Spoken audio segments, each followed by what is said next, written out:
Alright, hell yeah. This is a fascinating one. I never knew I did so much like sculling of my boat like this way. You know what I mean? Just even kind of setting up. If like my angle's kind of wrong, then I'll just kind of set up. So if I want to go this way, you know what I mean? I might just find myself sculling. So this little drill is pretty interesting because it helps your pry and it helps your scull. So we're going to go this and then bring it around. So let's see that again. So I'm gonna do how does it go? I come here. Yeah. So I'm gonna kind of do like a sweep in the front draw, bow draw. End up with a pry to a bow draw, slice, pry, bow draw, slice. And then come around. So, you know what I mean? You can do this in just a couple of motions. And if you get the paddle circling underneath the boat, it just becomes super strong. So let's show what the hell I'm even doing. So bow draw, and then slice it under the boat, and then you pry out from underneath the boat. Because in a lot of videos, I was just mentioning, if you get your paddle underneath and pry out from underneath the boat, your pry can just be so much stronger. So this technique starts with the bow draw slice, get your paddle underneath, and then you can keep doing this circular motion.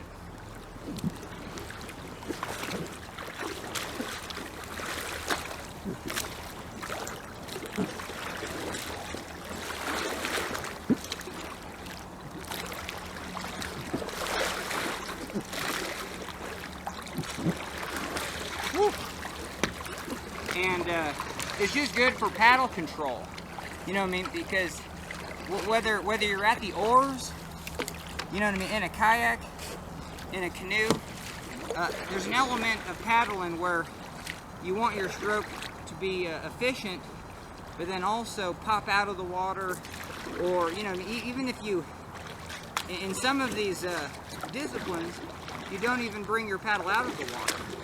You know what I mean? Paddle towards you, and then I'm going to slice it forward. So, like kayakers will do this all the time, especially in a brace. So it's just fun to do these kind of. All right, now I'm not even using words right. Let's just do it. So this is the offside. This is way harder.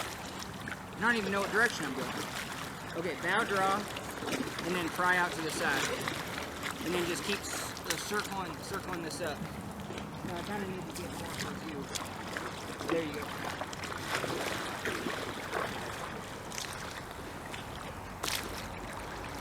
Woo. Yeah, get that circling.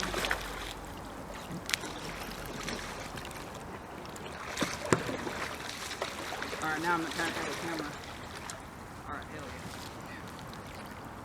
yeah. I don't even know the direction I'm going.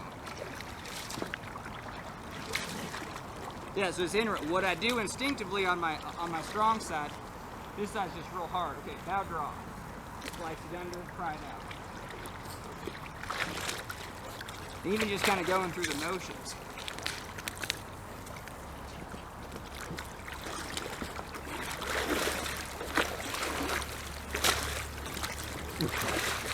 Hell yeah. Alright, so I think we got something. This exercise allows you to really focus on your pry kind of right at the end. I mean, because the pry can do a thing to spin the boat.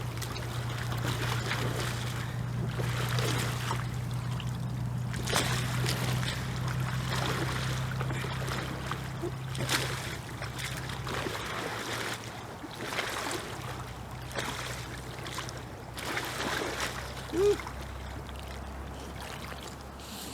All right, hell yeah, I'm enough of that. I'm dizzy. I think this is a real good exercise because on my offside, it's hard to find that pry.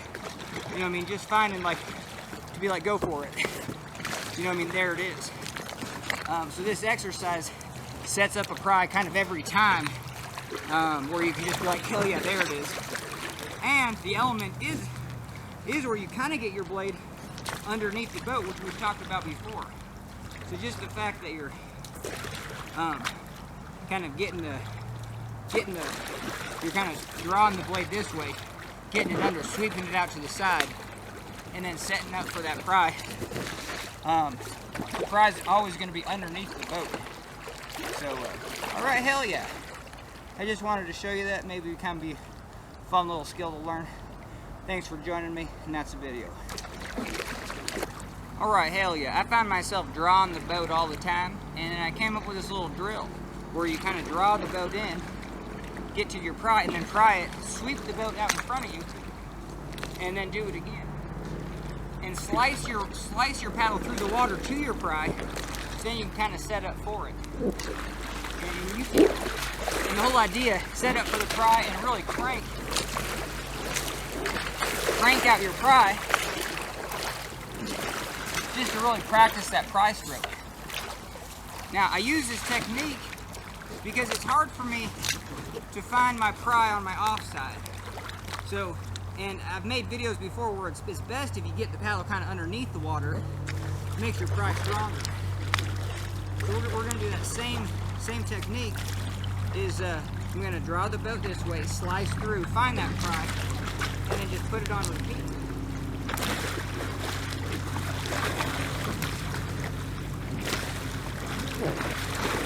Woo.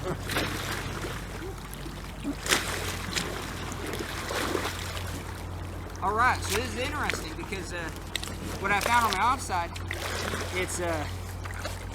it can be real hard to get your paddle perfectly in that spot where when I was slicing, I might slice too much and my paddle gets sucked underneath, or I wasn't slicing enough and it's not in position.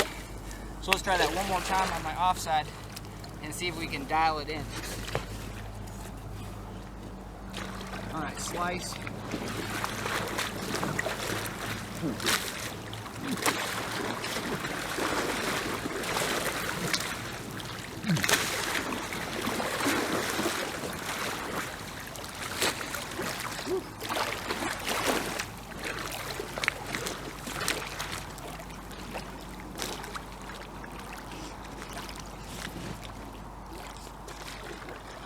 All right, that'll be a fun thing to work on.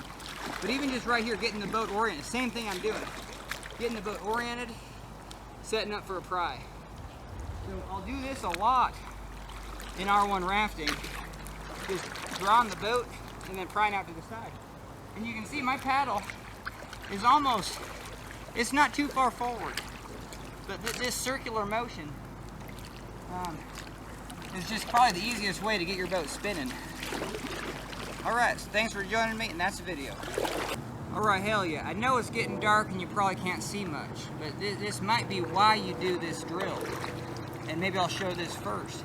Is that when you take a forward stroke, at some point you got to get your paddle into the pry position. And it's not a rudder. See, R1 rafting isn't just paddling forward and then keeping your paddle in a rudder right here. You have to get your paddle from here to like underneath the boat right here. And so the skill to have is a paddle stroke and then the ability to slice your paddle into position and then pry it out. So, I mean, do you see that? Probably not, it's super dark, but I'm slicing my paddle right here. So I'm taking a stroke. All right, now I need to just change the momentum. Yeah, so the elements of an R1 paddle stroke, hell yeah, you need to paddle forward, but at some point you need to pry, and the pry is the most important part. So paddle forward and then slice your paddle to this pry position, which is very vertical, if not slightly angled underneath the boat. It doesn't have to be super deep, that can help, but even if it's just at the surface, the pry is going to be tucked up against the boat right here and not out to the side. So you're going to be going right here and then slicing it in position. And this is probably why I think, you know, the paddle pry is just as efficient as the J stroke, because while I'm doing this, I'm slicing, allowing that water to pass, and then bracing against it. You know, when you do the J stroke and then turn your paddle this way, it's kind of the same thing. Your paddle blade's not interrupting the flow. All right, so that's kind of like the reason why you would do this exercise of drawing the boat, prying, slicing your paddle into the pry position. So basically I'm just prying and keeping my boat always in the water, slicing it in, getting it forward, slicing it back. And this technique has really helped my offside. So if I go to this offside, okay, hell yeah, we're going the other direction now. So I'm slicing the paddle into the pry position, and then able to pry off of that. So that's literally what this exercise is. It's just slicing your paddle into the pry position, and then prying off the back of the boat. You know, finding that sweet spot. And that sweet spot's going to be different probably. I mean, I would like to teach that, yeah, that sweet spot's going to be different whether you're in a rapid. In a rapid, you probably want to be right on the surface, strong and dynamic. But if you're in an eddy or deep water, or just, you know, just like class 1, you know, you might want to go deep and then pry it down deep like that. So kind of the same techniques apply. Forward stroke, slice your paddle in position, and then pull it out. All right, so pulling that pry. All right, thanks for joining me. Guess what? That's the video.